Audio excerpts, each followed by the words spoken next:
si mesmo se purificar destes erros que ele mencionou no contexto anterior ao verso 19.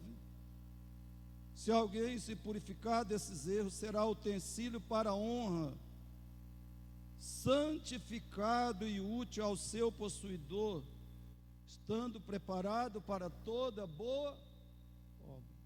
Então há crentes que são genuínos cristãos e eles se purificam dos seus pecados e eles são utensílio na igreja para a honra de Deus, para a honra dos irmãos. Eles são santificados e úteis a Cristo, estão preparados para toda boa obra. É disso que nós vamos falar hoje, da diversidade na igreja. Se tem uma coisa que é abundante neste mundo, é a diversidade, as diferenças enormes, grandes, muitas, inumeráveis diferenças. E na igreja não é diferente. A igreja também é diversa de muitas formas. E algumas dessas formas são bastante óbvias. As idades ou faixas etárias, as personalidades ou temperamentos, as condições ou posições sociais, os níveis de escolaridade, os dons espirituais. Então a igreja tem toda essa diversidade, né? Várias faixas etárias, várias personalidades, temperamentos diferentes, condições e posições sociais diversas. Um é bem pobre, outro é, como diziam os antigos, remediado, o outro é rico, não é? Os níveis de escolaridade também são bem diversos, né? Alguns são bem educados, graduados, até pós-graduados, outros têm só o ensino médio, outros têm só o primário e outros não têm nada, né? Então há uma grande diversidade na igreja quanto à escolaridade e também em relação aos dons espirituais. Contudo, irmãos, a diversidade que é mais determinante e problemática na igreja é a que nós podemos chamar de diversidade espiritual. Essa é a diferença, ou a diversidade mais determinante e problemática na igreja. É a espiritual.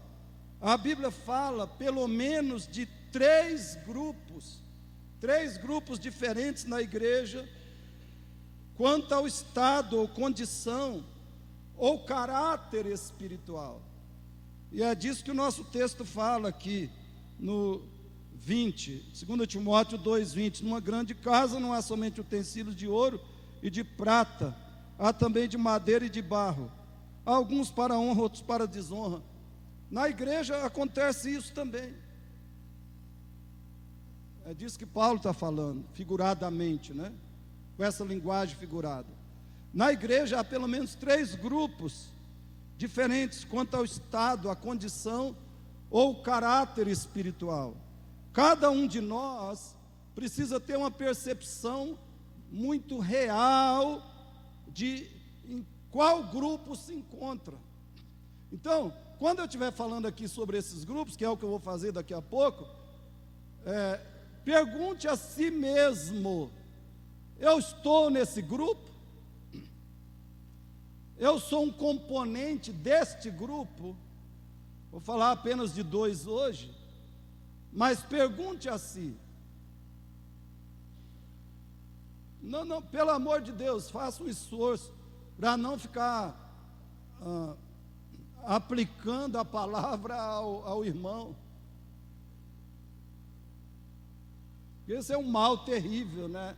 Na igreja, eu não sei se em muitos lugares, mas na igreja, da gente ouvir a palavra de Deus e ficar dizendo e pensando ó, Deus está falando hoje com o irmão, olha como Deus está falando, poderosamente e duramente com ele, olha bem. Então, quando eu estiver falando desses grupos, pense em você. Aplique a você. Nós precisamos ter uma percepção real, uma visão muito realista de que grupo nós estamos na igreja, que grupo espiritual nós pertencemos. Essa percepção faz toda a diferença para nós e para a igreja. Tem muito crente que não cresce, não muda, não amadurece, não frutifica, porque a palavra nunca é para ele. E quando ele se limita a falar assim, puxa vida, realmente, né? Olha, tá falando comigo, olha como eu estou mal, olha como eu sou ruim. Esse é um problema meu, é um defeito meu mesmo. Só que ele se limita a isso. Parece que a pessoa, nós, né, pensamos assim, se eu achar que a palavra é para mim, que eu estou envolvido ali, que eu sou culpado ali, que esse é meu problema, se eu reconhecer isso já é suficiente. Ó como eu sou humilde, ó como eu sou espiritual, ó como eu sou quebrantado, porque eu reconheço que esse é meu estado espiritual. Então já está bom. Eu sou humilde, eu sou quebrantado, eu não sou orgulhoso, porque eu reconheci que a palavra era para mim. Só que não faz nada. Isso é pior do que não reconhecer, porque você agora está bem consciente e não toma providência nenhuma.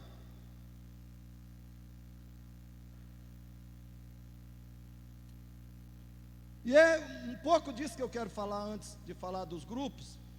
Eu quero começar a falar desses grupos, mas antes, eu quero fazer um alerta crucial, que inclui isso que eu já acabei de falar. Muitas vezes, quando a pregação fala conosco, e nós não queremos obedecer, nós fazemos uma, ou duas, ou três coisas. Veja bem, quando a palavra, a pregação é para nós, a totalidade dela, ou pelo menos a metade, ou uma parte, fala com a gente, fala de algo que a gente precisa mudar, que a gente precisa ser diferente, buscar a Deus e tomar medidas para uma transformação. Muitas vezes, quando a pregação é com a gente faz uma de três coisas, ou as três. Primeiro, nós usamos outros textos da Bíblia para neutralizar aquele texto que nos confronta e nos incomoda, aquele texto que é objeto da pregação. Pegamos outras partes da Bíblia e falando, bom, isso aqui é assim, esse texto está falando isso. Mas, olha, a Bíblia também diz aquilo e aquilo outro, sabe? Então eu estou justificado. No meu pecado, no meu erro, na minha carnalidade, eu estou justificado, porque não é só esse texto aí que tem na Bíblia, tem outros. E assim nós tentamos justificar a nossa posição espiritual, a nossa prática pecaminosa. Mas como eu disse, só tentamos, porque não há texto da Bíblia, irmãos, que invalida o outro. Não há texto da Bíblia que neutraliza e que está em contradição com o outro. Não existe um texto da Escritura que eu possa utilizar para não obedecer o que um outro texto me manda ser ou fazer. Isso aí é o engano do diabo ou do meu coração, provavelmente primeiro do meu coração. Eu jogar a Bíblia contra a Bíblia para ficar na minha posição confortável de pecado. Então atente para isso. Segundo, O que é que muitas vezes nós fazemos com a pregação? Nós transferimos a nossa culpa para outras pessoas ou circunstâncias. Pode ser o marido, a esposa, a igreja, os filhos, o pastor.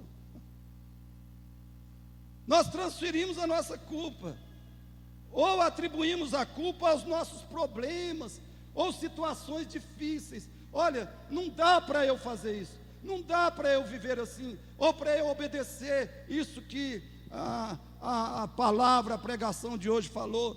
Não dá para eu obedecer, porque, olha, eu tenho a minha esposa, sabe?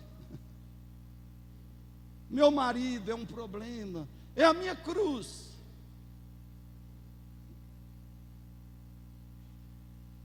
Então a gente joga culpa em circunstâncias. Eu não posso obedecer a palavra nessa questão, sabe? Porque eu tenho esses problemas aqui. Eu tenho essas fraquezas, essas limitações. O meu trabalho, por exemplo, meu trabalho dificulta, sabe? Meu trabalho impede, atrapalha. Por exemplo, a pessoa não é uma pessoa de oração, ela não tem uma vida de oração. E ela fala, não, é por causa da hora que eu entro no trabalho, da hora que eu saio, sabe? É o meu trabalho, não dá para orar, não tem tempo para orar. E vai.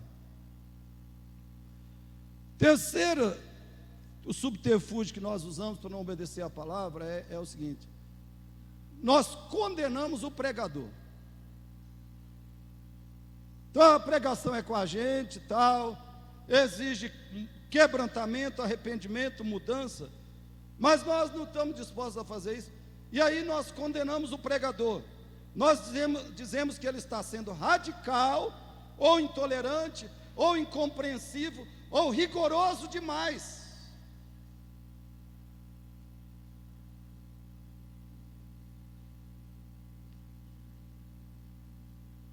Um exemplo disso, João 6,60, leia comigo. O que diz João 6,60? Muitos dos seus discípulos, tendo ouvido tais palavras, disseram o quê?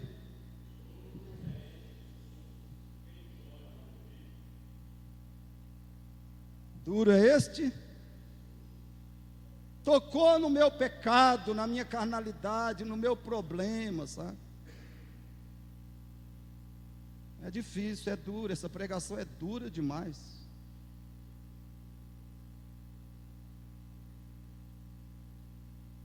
É dura. Então não dá para eu viver isso, não dá. A culpa é de quem? De Jesus, porque ele foi duro. Ele falou coisa difícil, pesada, complicada. Então ele é o problema. E aí diz o texto, que você vai ver o contexto, que muitos o abandonaram e já não andavam com Jesus. E eu tenho certeza que muitas pessoas já saíram da comunidade reformada por causa disso. Exatamente por causa disso. Quando elas vieram para cá, a comunidade reformada era uma maravilha. Mas depois a coisa foi, sabe, foi ficando duro, pesado. Simplesmente viver a vida cristã, como a palavra diz que ela deve ser, né? Então nós vamos nos retirar. Eu não estou falando especificamente de ninguém, mas eu tenho certeza que isso aconteceu. Talvez com a maioria.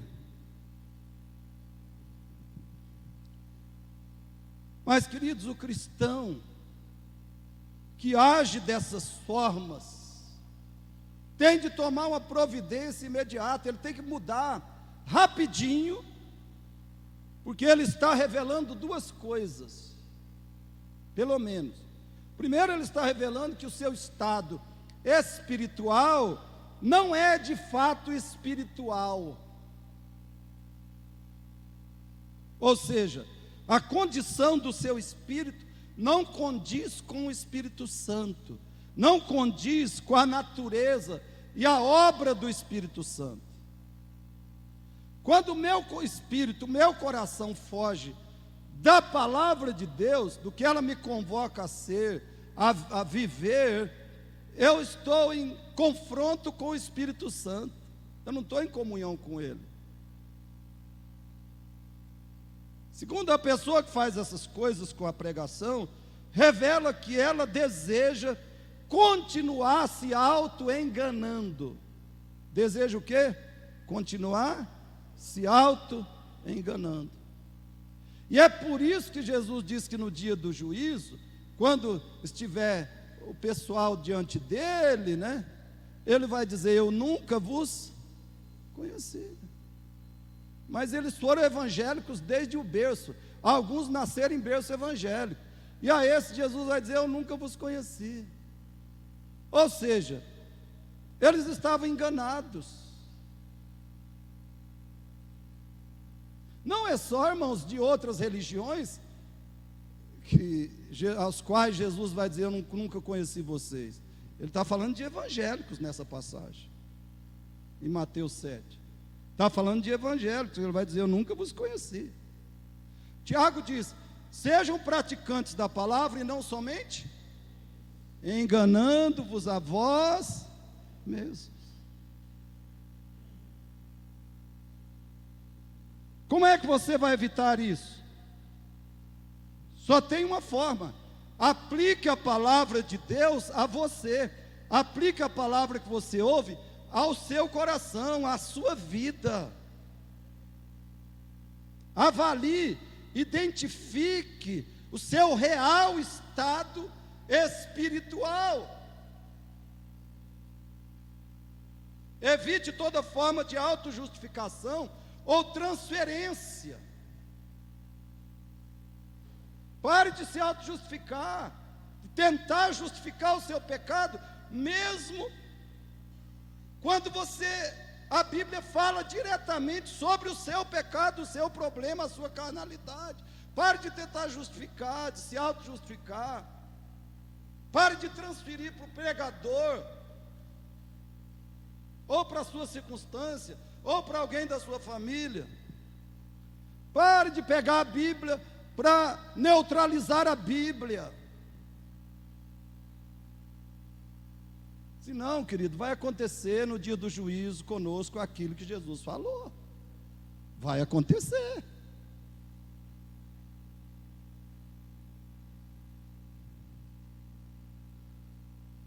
O primeiro grupo espiritual na igreja, nós podemos denominar de...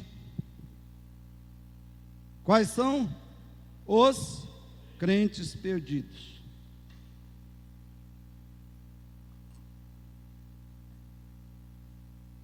Os crentes perdidos. E eu não coloquei aqui nada que o apóstolo João fala no evangelho dele, né? Vou falar mais do que Paulo fala, dos crentes perdidos referidos pelo apóstolo Paulo. Preste bem atenção. E olha, por favor, eu já falei, examine a si mesmo. Reflita sobre si mesmo, analise a si mesmo. Você não vai poder chegar diante do trono branco, ou diante que é o mesmo daquele trono que Jesus disse que as ovelhas vão estar à esquerda e os bodes à direita.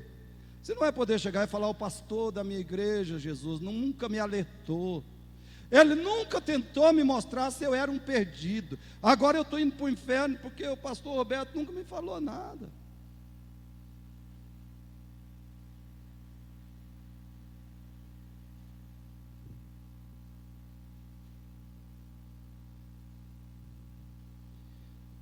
Como é que o Novo Testamento caracteriza os falsos crentes?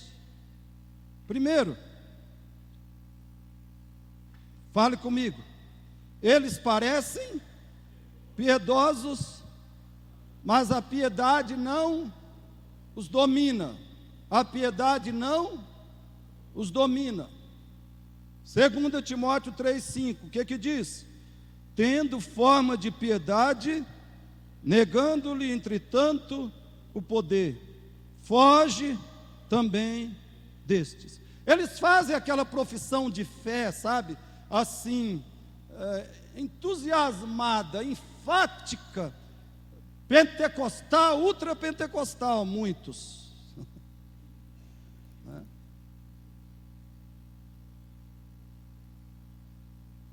Então parece que eles são tão crentes, tão cristãos, tão espirituais. Parece que eles transbordam piedade, eles transbordam santidade, justiça, amor, humildade, fidelidade a Deus. Mas na realidade não existe nada disso. Na hora de pedir perdão, eles não pedem perdão. Na hora de perdoar, eles não perdoam. Ofende o irmão e não procura o irmão para pedir perdão, para se reconciliar. E vai por aí.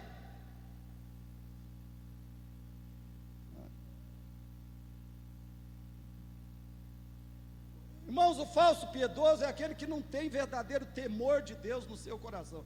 Ele não tem verdadeiro temor de Deus. Ele não tem verdadeiro amor a Deus e a palavra de Deus.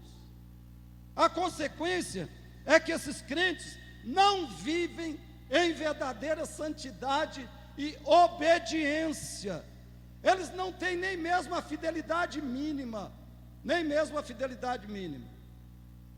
Por exemplo, eles nem oram. Eles não oram, eles não estudam Bíblia. Eles não são dizimistas, ofertantes. Nem fidelidade mínima não tem. Tem o que? Aparência de piedade. Se alguém chamar a atenção deles, eles ficam com ódio.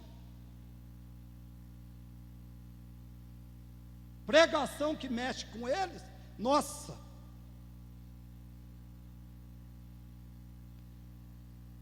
Eles têm aparência de piedade. Segundo, o que mais? Eles escutam muito a Bíblia, mas nunca aprendem, nunca obtêm conhecimento espiritual da verdade. Irmãos, os piores seres, os seres humanos mais infelizes, desgraçados que existem são esses aqui. São aqueles que ouvem muito a Bíblia, numa igreja bíblica. Quem está numa igreja neopentecostal, quem está numa igreja falsa, quem está numa religião, não vai ter uma condenação tão grande, tão profunda, tão severa.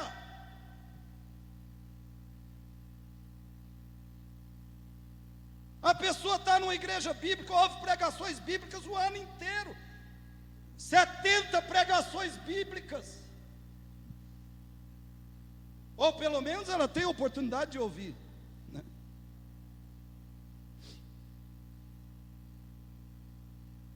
Mas a verdade não entra na mente, não entra no coração. 2 Timóteo 3,7, o que diz? Que aprendem sempre, jamais podem chegar ao conhecimento da verdade. Sabe aquela pessoa que ela está na igreja já faz 5 anos, ou mais, e eu vou conversar com algumas pessoas que já estão na igreja há muitos anos, e o que eu percebo? As ideias delas, as ideias sobre qualquer assunto, não tem base bíblica, não tem apoio na Bíblia. Elas têm ideias assim, estranhas à palavra de Deus. E as atitudes, as reações delas no dia a dia são estranhas à palavra. Elas têm ouvido, mas não entrou nada. A verdade não mudou o coração, não mudou o modo de pensar. A verdade não mudou a mente, a maneira de pensar, e portanto não mudou o coração. E não mudou a vida da pessoa, assim, na profundidade. Ela é um crente, mas é superficial. Na hora que vai saber os pensamentos dela, os pensamentos são antibíblicos. Os pronunciamentos dela sobre diversas questões são antibíblicos. Pronunciamentos, coisas que ela fala, não tem base nas Escrituras. Ou seja, ela não tem uma cosmovisão bíblica. Não tem uma cosmovisão bíblica, portanto, ela não tem uma vida bíblica. Ela sabe que tem uma moralidade, só uma moralidade. Uma moralidade. Toda religião tem moralidade, irmãos. Toda religião tem pessoas que não adulteram, que não bebem, que não se embriagam, que não trai o marido, não trai a esposa, que não rouba, que não mata, que não mente. Toda religião tem isso. Agora, a pessoa que pensa biblicamente e que procede biblicamente sobre questões diversas, é só cristão de fato.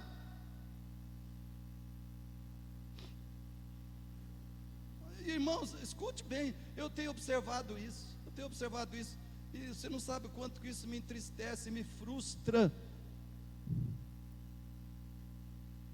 porque crentes até que você fala para eles, querido, olha, isso aqui, o que a palavra de Deus diz, é isso, mas nem você dizendo ele leva a sério e ele pratica, nem você dizendo com todas as letras, nem você desenhando, querido, isso não pode ser assim, você não pode escolher isso, você não pode falar isso, você não pode fazer isso, o que as Escrituras dizem está aqui, olha o que a palavra de Deus,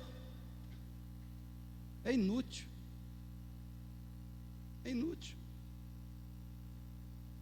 avalie, querido, pense, reflita.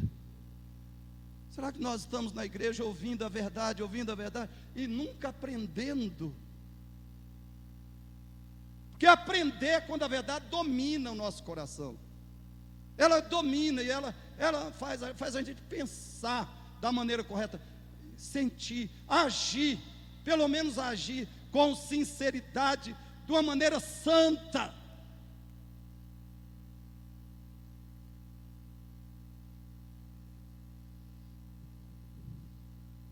Terceiro, esses crentes perdidos, por que não muda? Porque eles são resistentes à verdade e a quem lhes ensina a verdade. São resistentes à verdade e a quem lhes ensina. Veja a Bíblia, 2 Timóteo 3, 8 e 9. E do modo porque Janes e Jambres resistiram a Moisés, também estes resistem à verdade. Resistiu a Moisés, resistiu à verdade que Moisés falou. 2 Timóteo 4, 14 e 15 diz, Paulo dizendo, Alexandre, o latoeiro, causou-me muitos males, o Senhor lhe dará a paga segundo as suas obras. Está vendo? Paulo não era um espiritualzão. Quem é injusto tem que receber retribuição de Deus no fim. Quem vive na injustiça vai receber a retribuição de Deus, e a ira de Deus, e Paulo está desejando isso. É o livro de Apocalipse. Continuando, tu guarda-te também dele, porque resistiu fortemente às nossas palavras. Irmãos, eu fico pensando, a pessoa resistiu fortemente a Paulo, quem sou eu? Quem sou eu para querer que as pessoas na igreja não resistam ao que eu estou ensinando, ao que eu estou pregando? Ele resistiu ao apóstolo Paulo. Quem foi maior do que Paulo na história?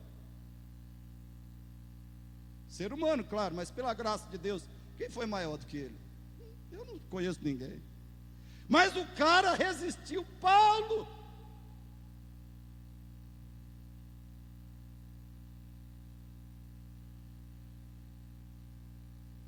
Essas pessoas que resistem à verdade, que resistem ao ensino da verdade, elas estão na igreja não por causa de Cristo. Elas não sabem disso, mas elas não estão na igreja por causa de Cristo. Elas estão na igreja por causa de dinheiro, ou de poder, autoridade, ou de bênçãos temporais, de benefícios desse mundo. Elas estão na igreja por causa de Cristo, mas por causa do que Cristo quer, poderia lhes dar. E quando elas veem que Cristo não está dando, aí elas começam a dar problema, aí piora tudo, porque elas não estão conseguindo o que queriam na igreja. Você vai falar com elas, elas não estão na igreja porque elas amam a verdade, porque elas foram transformadas pela verdade, porque elas querem viver na verdade, não é por isso que estão na igreja. Então você vai falar a verdade para ela, nossa!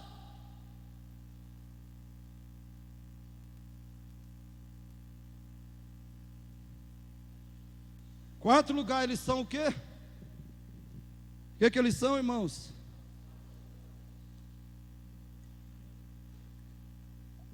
Tito 3, 10 e 11. Vamos lá? Evita o homem faccioso, depois de admoestá-lo, primeira e segunda vez, pois sabes que tal pessoa está como?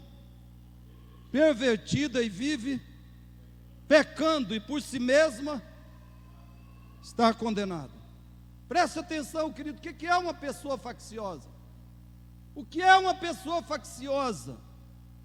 É aquela que provoca divisões, dissensões, separações na igreja.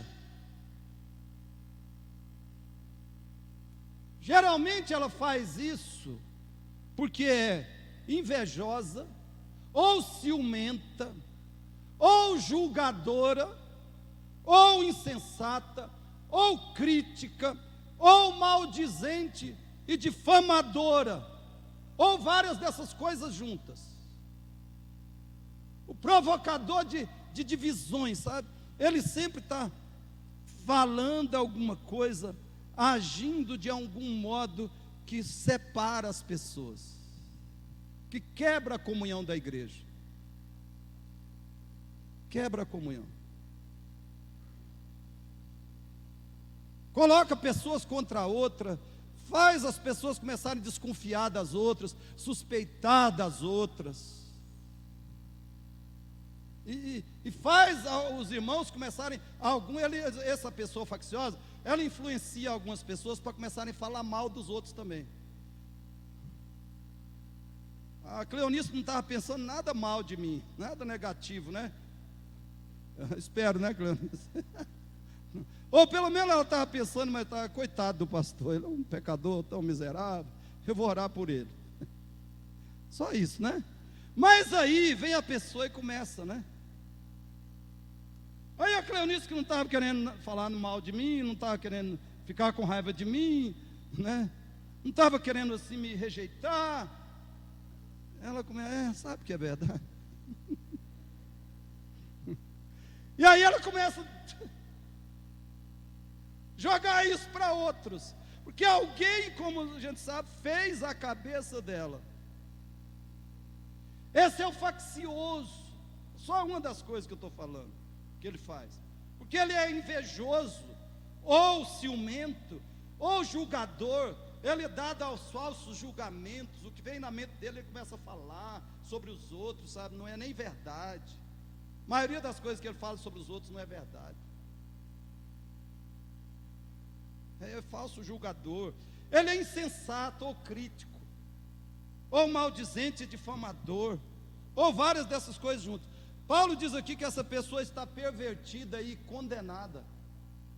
O faccioso é alguém pervertido e tem nada de regeneração nele, tem nada de Espírito Santo nele, tem nada de salvação nele. O que mais? Quinto lugar, muitos deles têm uma linguagem corrosiva, uma linguagem que mata, que destrói, que deteriora os outros e a si mesmos. 2 Timóteo 2, 16 a 18, leia comigo. 2, 16 e 18, 2 Timóteo. Evita igualmente os falatórios inúteis e profanos, pois os que deles usam passarão a impiedade ainda maior. Irmãos, eu já tive isso, eu espero que não aconteça isso aqui na comunidade reformada, mas eu já convivi muito com isso em outras igrejas, sabe?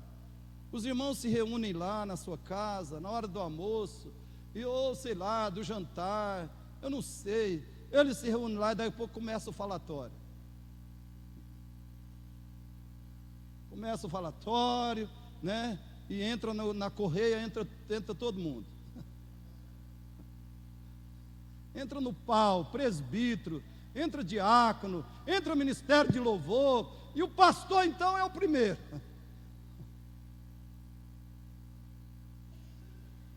Aí entra a igreja toda, quer dizer, a igreja tem coisas boas, tem qualidades, a igreja é até benéfica para a maioria daqueles que querem servir a Deus, mas agora a igreja já não presta. E sabe o que é uma língua que é muito corrosiva? É aquela que costuma falar assim, ela tem problema com 3 pessoas na igreja, e ela fala assim, a igreja, né? A igreja, olha, a igreja, e aí é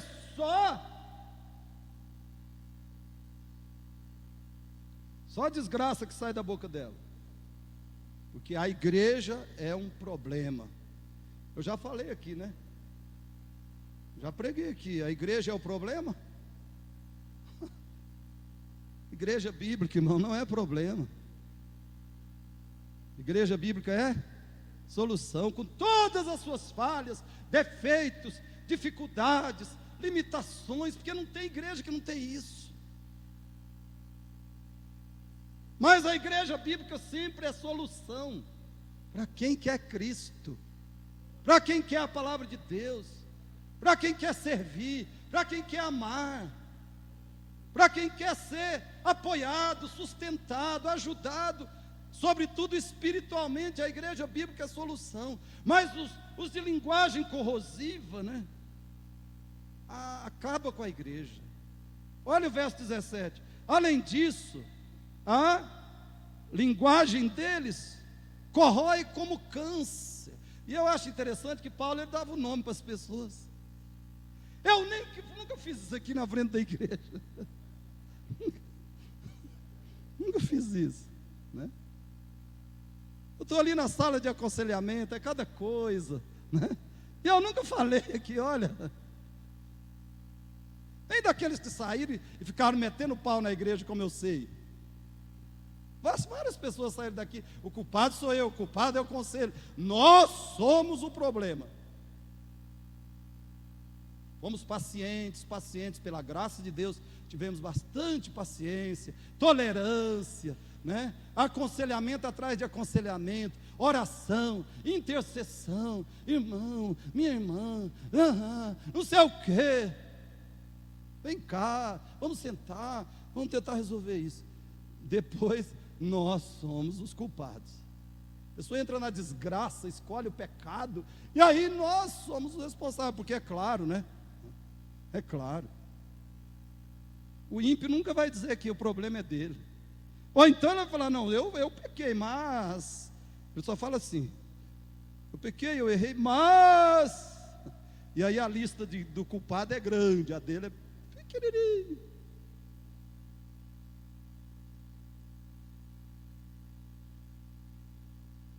Gente na igreja, irmão, gente na igreja cuja boca é suja, é porca, é imunda, é maldizente, é difamadora.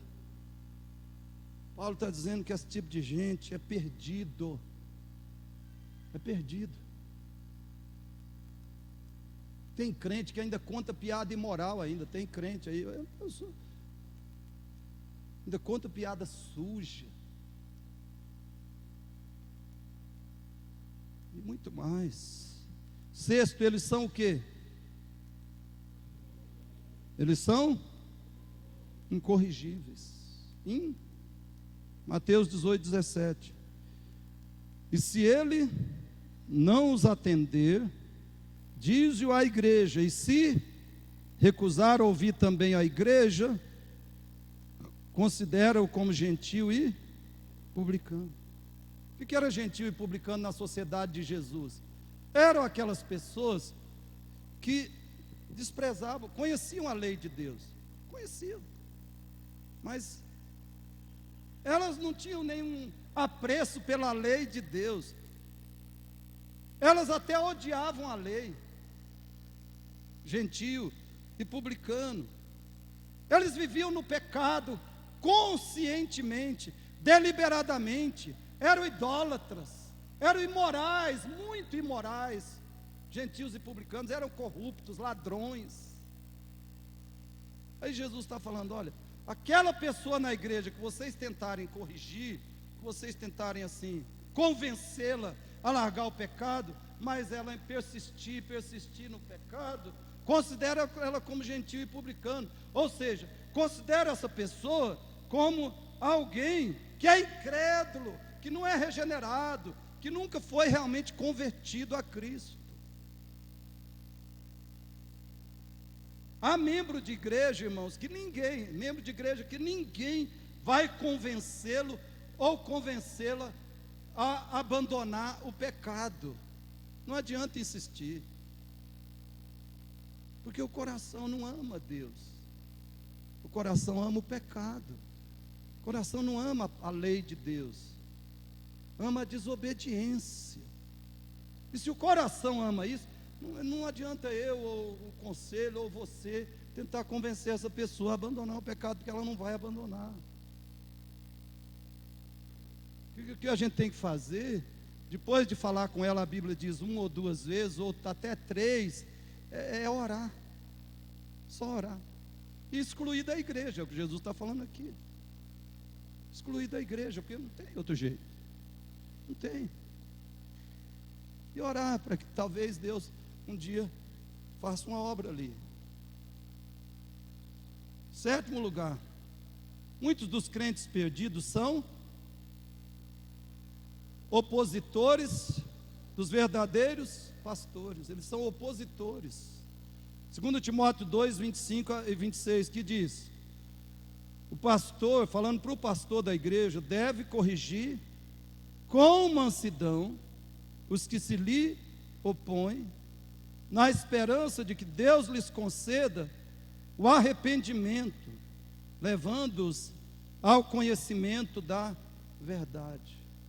Os crentes perdidos, alguns deles, claro, não todos, os crentes perdidos, eles começam a ver todo o problema deles na igreja, é o pastor. Eles ficam com raiva do pastor, eles ficam decepcionados com o pastor, eles ficam frustrados com o pastor. Parece que o pastor, mesmo sendo bíblico, mesmo lutando para ser fiel, parece que o pastor só tem defeitos, só tem problemas. Parece que o pastor nunca faz nada certo, toda pregação não é boa, não tem nada de bom na pregação.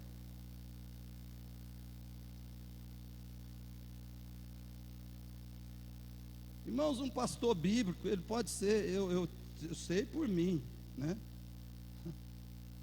Eu sei que eu tenho pecados que eu percebo, e só aceito que fale deles para mim, certas pessoas também. Tem um monte de gente aqui que quiser falar dos meus pecados, pode sentar comigo e falar. Vou abaixar a cabeça, irmão, você tem razão, irmão. Vou chorar com você e falar: irmão, infelizmente eu não consegui mudar ainda, mas eu vou tentar. Obrigado, porque você está me ajudando a ficar mais consciente, né? Quando só eu já sabia disso aí, mas agora que você está me falando, eu fiquei mais preocupado, sabe? Talvez agora eu fique mais quebrantado e consigo mudar, porque sem quebrantamento ninguém muda. Agora que você me falou, talvez eu fique mais quebrantado e consigo pelo menos progredir, né? Mas eu também sei, irmãos, que eu acho, né? Você me fala aí, que eu tenho pelo menos algumas coisas assim suficientes para ser pastor e para pregar a Bíblia. pela graça de Deus, claro. Acho que eu tenho pelo menos umas coisas suficientes para ser o pastor da igreja de Cristo e para pregar a palavra de Deus. Algumas coisas fracas, mas tem. Mas tem o crente que chega, tem crente que chega na igreja, não é só aqui, qualquer igreja verdadeira, a pessoa começa a ver só problema, mal, ruindade, defeito, deficiência, falha no pastor, e aí ele começa, faz pior, né? Ele começa a malhar, a minar, né? Ele começa a minar o nome, a autoridade, a pregação do pastor. Ele começa a minar.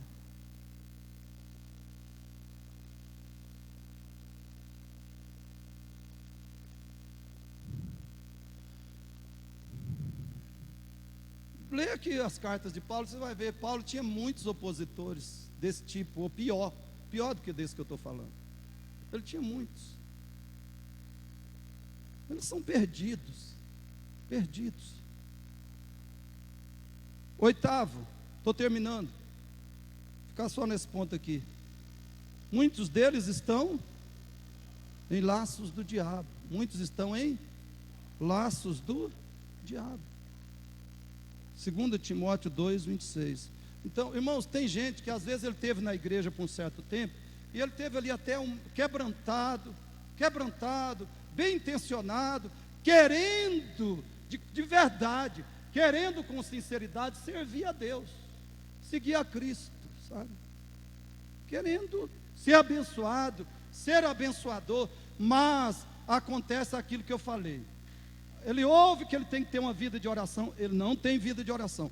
Ele ouve que ele tem que ser um estudioso cada vez mais disciplinado das Escrituras, aprender, como diz aqui o pastor Cid pregou, né? Habite ricamente em vós a palavra de Cristo. A pessoa está cansada de saber que ela tem que, a Bíblia tem que habitar nela abundantemente, profunda, intensamente. Ela tem que se alimentar muito, muito da palavra de Deus, se fortalecer na verdade. Ela tem que orar, ter uma vida de oração. Ela não pode ficar faltando aos cultos, mais faltando aos cultos do que comparecendo, sem justificativa. Ela sabe, mas ela não faz isso. Um dia, o que acontece? Você já viu o boiadeiro lá laçando o boi?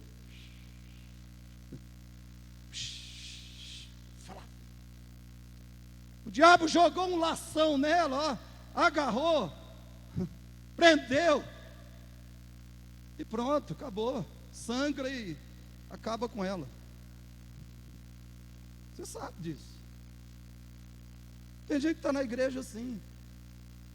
Ele é alertado, ele é advertido, ele é avisado inúmeras vezes. Irmão, olha, irmã, por favor. Nada, não muda, não toma atitude, não toma posição. Aí vem o laço do diabo. Adeus. E eu vejo pessoas assim. O que eu faço? Às vezes a pessoa nem quer conversar comigo. Eu oro. Só oro. E falo, Deus, quebra o laço do diabo na vida dessa pessoa. Eu sei que é isso. Ela está no laço do diabo. Quebra, Senhor. Tem misericórdia, salva. Mas é difícil, irmãos. Porque às vezes Deus fala assim, espera, não. Ainda vou quebrar lá na frente. Ou nem vou. Isso é extremamente doloroso, ver pessoas no laço do diabo, pessoas que podiam estar muito abençoadas, vencedoras, frutíferas na igreja, mas Satanás amarrou-as. E como elas também não querem, ou não se esforçam, aí tudo pior, né? 2 Timóteo 2,26 diz o quê? Para que assim, o pastor deve discipliná-las, para que assim, voltem à sobriedade e escapem da armadilha, na revista atualizada, do laço do diabo, que os aprisionou para fazerem a sua vontade. Então a pessoa está na igreja, mas ela está fazendo a vontade de Deus. Querido, olha como é que isso é sério. Olha como é que isso é assim, desastroso. A pessoa está na igreja, ouvindo a palavra de Deus, ela tem recursos ali, ela está no âmbito ou no ambiente aonde ela poderia e deveria fazer a vontade de Deus, mas ela está fazendo a vontade de quem? Do diabo, dentro da igreja. Por quê? Ela foi alertada, advertida, mas não tomou nenhuma providência, e um dia o diabo tomou conta.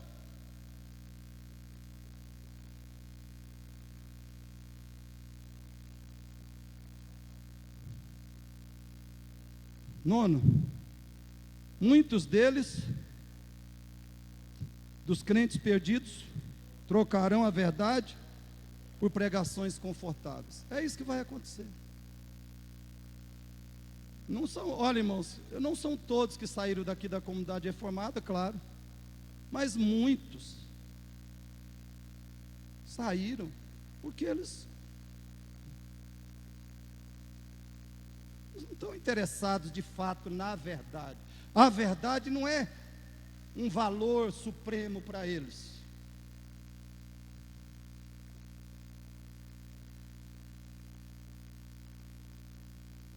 Segundo Timóteo 4, 2-4. Juntos. O que diz aí?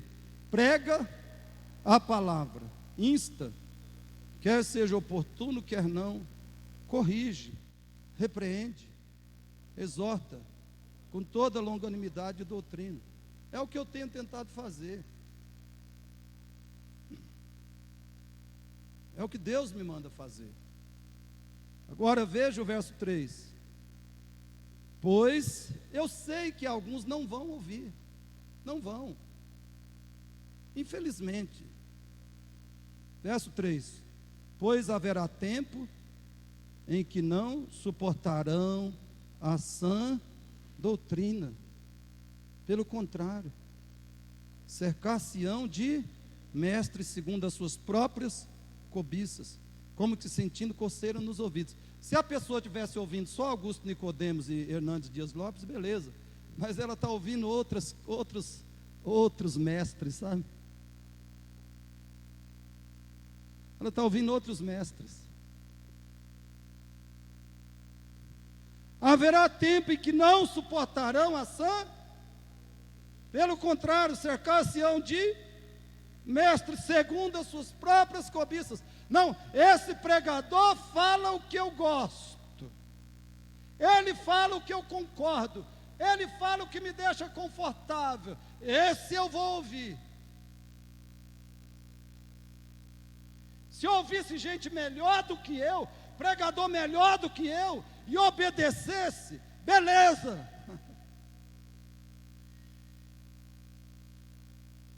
Desde que me obedecesse também, né? Porque tem gente que faz isso. É fácil obedecer o pregador da internet, mas você não é ovelha dele. Não esqueça disso, o pregador da internet não é o seu pastor.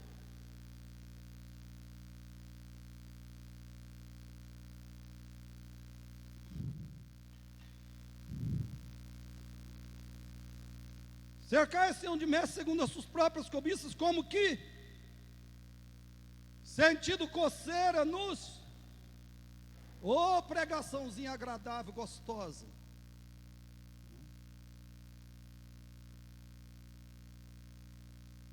Essa é boa, essa eu vou obedecer. Não mexe comigo, não me desconforta, não me incomoda, não exige mudança nenhuma de mim. Verso 4: e se recusarão a dar ouvidos à verdade, entregando-se às fábulas. Tem crente reformado que está se entregando às fábulas. Queridos, muitos deles, dos crentes perdidos, trocarão a verdade por pregações confortáveis e por pregadores agradáveis. Décimo, para terminar, nem vou comentar, só falar desses 2 pontos aqui. Muitos deles um dia serão o falso crente, muitos um dia serão revelados como incrédulos. Todo mundo vai saber que eles são ímpios. Estava na igreja, mas só a casca, só a aparência, não tinha essência, não tinha Jesus. 2 Timóteo 3,9, que diz: são homens de todo corrompidos na mente, réprobos quanto à fé. Eles, todavia, não irão avante, que a sua insensatez será a todos evidente. Eu podia te falar um número, uma lista grande de gente assim, que eu conheço, que eu conheci. Um dia ficou evidente que elas não tinham nada com Jesus. Jesus não tinha nada com elas. E eu e você, se a gente não vigiar, vai acontecer com a gente. Leia a carta aos Hebreus. Leia a carta aos Hebreus. 11. Por último, esse ponto aqui. Muitos deles um dia deixarão a verdadeira igreja, deixarão o corpo de Cristo. Irmãos, tem falso crente que vai morrer na igreja local bíblica. Falso crente que vai morrer na igreja. Mas João diz que muitos vão sair. Muitos vão sair. Olha o que João diz, 1 João 2,19. Eu não estou falando aqui de deixar uma denominação. Eu estou falando de deixar o corpo de Cristo. Muitos falsos crentes vai acontecer isso. É isso que João está falando. 1 João 2,19. Eles saíram de nosso meio, ou seja, saíram do corpo de Cristo, abandonaram a igreja, abandonaram a Bíblia, abandonaram Cristo, ou foram servir um falso Cristo, numa igreja falsa. Que hoje, eu já falei aqui para os irmãos, a maioria das igrejas locais são falsas. Não tem fundamento nas escrituras. Eles saem do corpo de Cristo e vão para alguma igreja falsa, mas que é assim agradável, é compatível com os anseios deles. Eles saíram do nosso meio, entretanto não eram. Por quê? Porque se tivessem sido dos nossos, teriam permanecido conosco, no corpo de Cristo. Todavia, eles se foram para que ficasse manifesto que nenhum deles é dos nossos. Dos nossos quer dizer, nenhum deles é do povo de Deus, do povo lavado, regenerado pelo Espírito de Deus, pela palavra de Deus, pelo sangue de Jesus. Eles não são.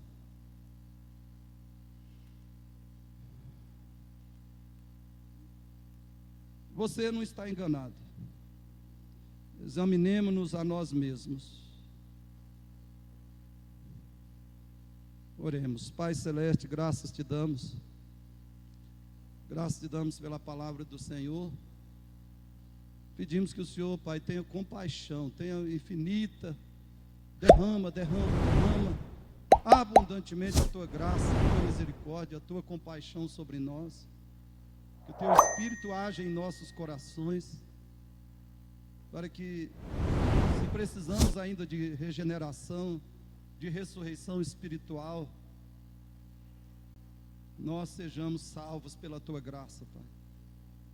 Ó Deus, aqueles que ouviram a tua palavra, nos conceda arrependimento, nos conceda arrependimento, opere em nós profundo quebrantamento espiritual, profundo quebrantamento, arrependimento, e nos dá uma sincera confissão dos nossos pecados, nos dá uma sincera confissão, e vem nos purificar pelo sangue de Jesus, e faz que nós tomemos uma decisão de mudar naquilo que nós estamos sendo negligentes, desobedientes, rebeldes, duros, endurecidos no pecado. Nos faça mudar, Senhor. Faça que tomemos posição, decisão, tomemos providência de usar os meios da graça, aplicar, vivemos nos meios da graça para a nossa santificação. Capacita-nos, Senhor, a vivermos intensamente nos meios da graça e vivermos em santificação, verdadeira santificação. Faz que nós cresçamos na graça e no conhecimento do Senhor Jesus Cristo.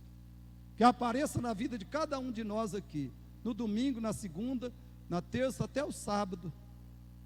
Apareça em toda ocasião, lugar que nós estivermos, em relação aos cultos da igreja, apareça na nossa vida o fruto do Espírito, o fruto do verdadeiro arrependimento, que haja em nós testemunho reluzente, testemunho verdadeiro, testemunho de que Cristo está em nós e que nós estamos em Cristo.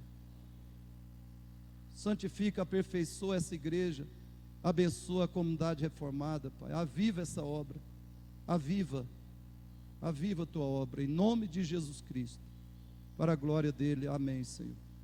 Amém. Deus abençoe, irmãos, até às 19 horas.